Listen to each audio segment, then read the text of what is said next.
Hey, what's going on, you guys? It's Toby's Talk Show. This is episode number 67, and today I'll be discussing and analyzing the NFL Divisional Round playoffs, going into each game, what I saw, what I think will happen in the NFC and AFC Divisional Round, and so on. So let's get right into the video with the first game, and that was the Ravens and the Bills. So I'm going to start with the AFC like I always do, and then go to the NFC. So the Ravens and Bills, it was the first AFC game, and it was a pretty boring one. I didn't really watch a lot of it. I watched some of it. However, from what I saw, the Bills defense clamped up. Obviously, the Ravens had a chance to tie the game. It was 10-3, I believe, and then Lamar threw that pick six that was now 17-3, so it could have been 10-10.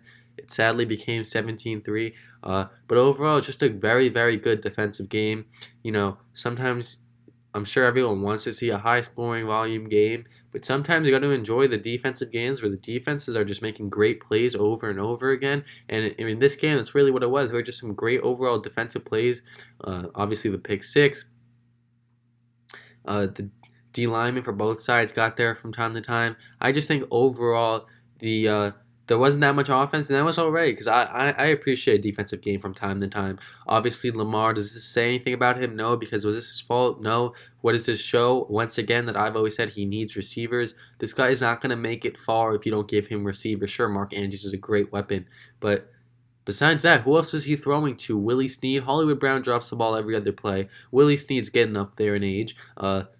And I really can't even name other receivers after that. I know they have Boykin, that guy Boykin, Des Bryant. I don't know where he went, but they don't have. They need to draft a receiver. They need to sign a receiver. They need to do something because that team is not going to win more than one playoff game without better talent on the offense side. You have to give Lamar more. Obviously, Lamar is known for running, but if a team like the Bills start forcing him to throw, which they were, then you got to do something about that, and that means getting better talent for Lamar. And on the Bills side, look, I predicted, if you guys watch these videos daily or weekly or whatever it may be, you knew I predicted the Bills to make it to the AFC Championship, and here they are.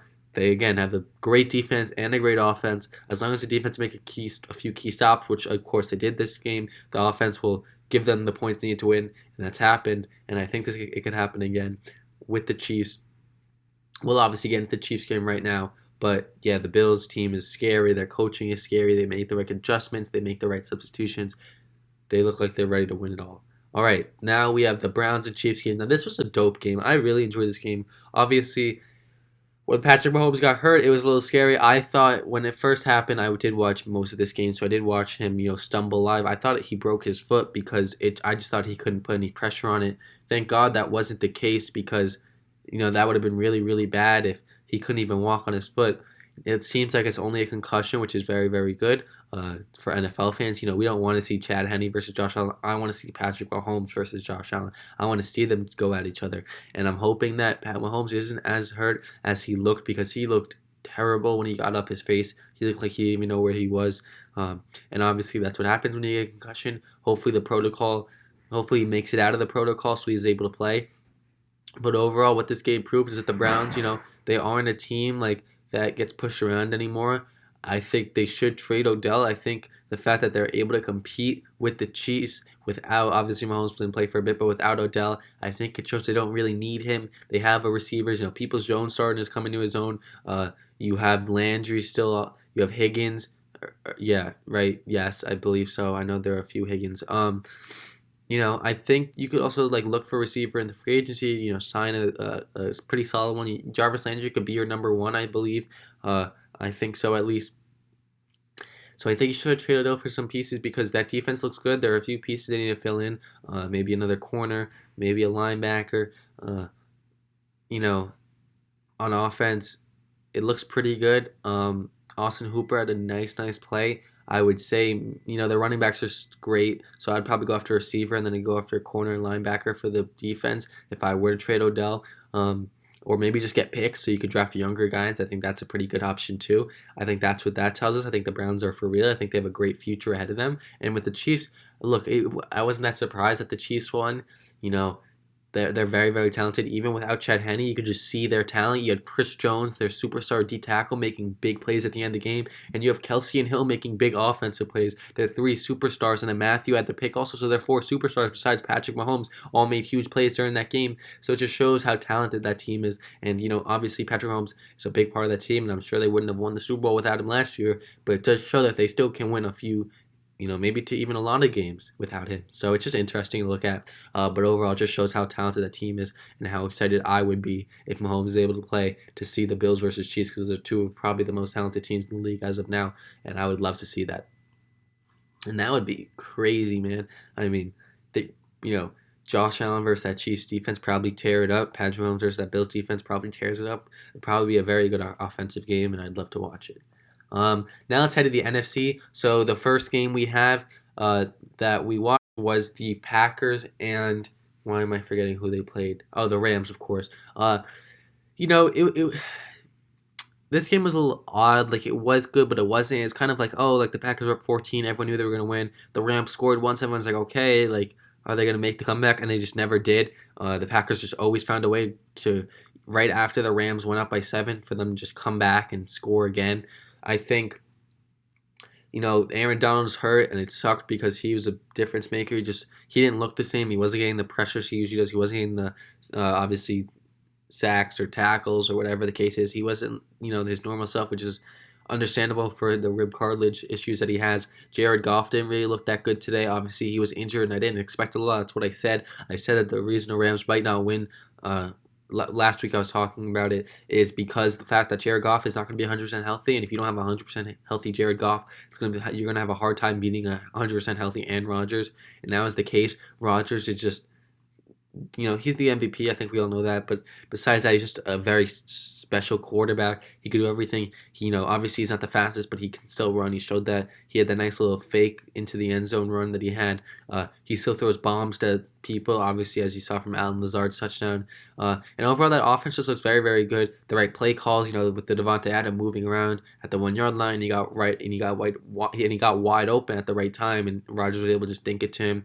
Besides that, the great passes to Scantling and Lazard, and who else was making plays out there? I saw Tanya making a few big plays out there. Jones with the nice runs.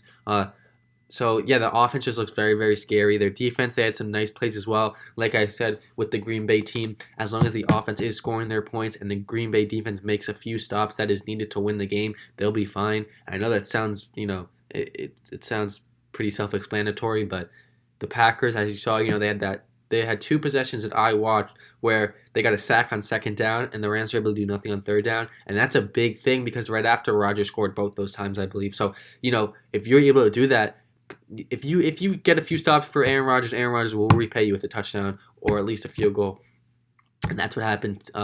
That's what happened against the Rams. The one thing I would say for the Rams is that defense still looks pretty good. Obviously, they had a few mistakes, but Rodgers in that offense, like I said, is just too good. And the other thing is that Cam Akers is a very, very good running back in this league, and he's proven that, especially during these playoffs. And yeah, those are my takeaways from that game. And the last game that we have is the Saints-Bucks. It was a good one until the second half. Drew Brees kind of just started throwing pick after pick in that second half, and it just didn't look good. The Bucks offense didn't even look that good, but the fact that they were getting the ball at the 1 yard line after a turnover, at the 20 yard line after turnover, at the 30 yard line after turnover, it was just very easy for Brady to score, and it made them look very good.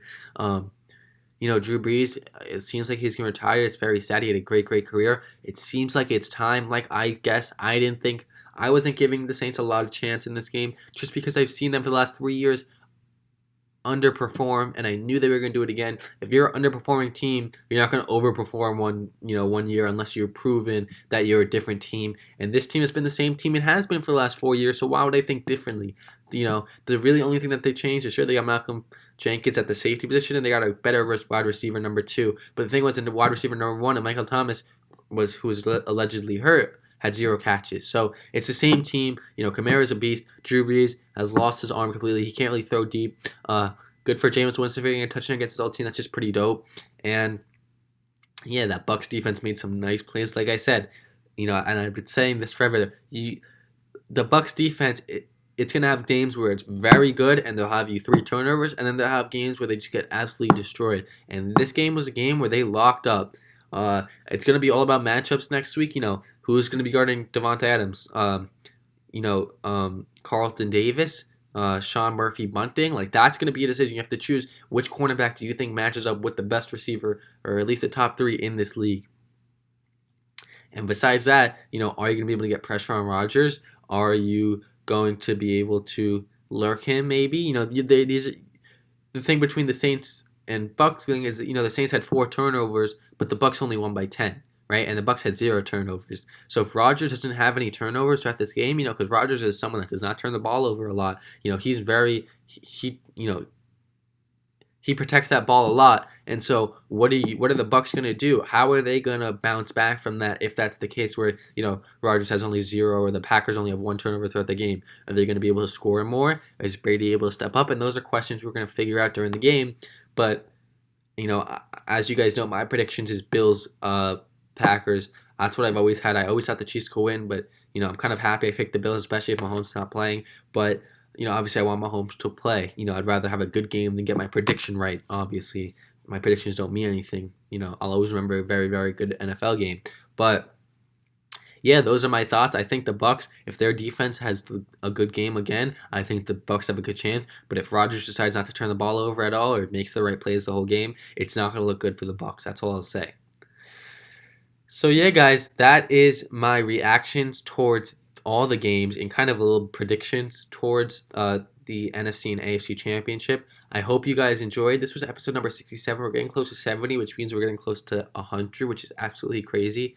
If you guys did enjoy this video, hit the subscribe button down below. I would really appreciate it, and I'll see you guys for episode number 68. This was the 5th video in about 8 days, so I really hope you guys have enjoyed my grind. It has been a lot of work, and if you have appreciated how much time I put in this past week, please think about hitting the like or subscribe button or leaving a comment down below. I appreciate any of those options. And yeah, guys, I'll see you. Wow, that was a bit of a voice crack, but I'll see you for episode number 68. Bye, guys.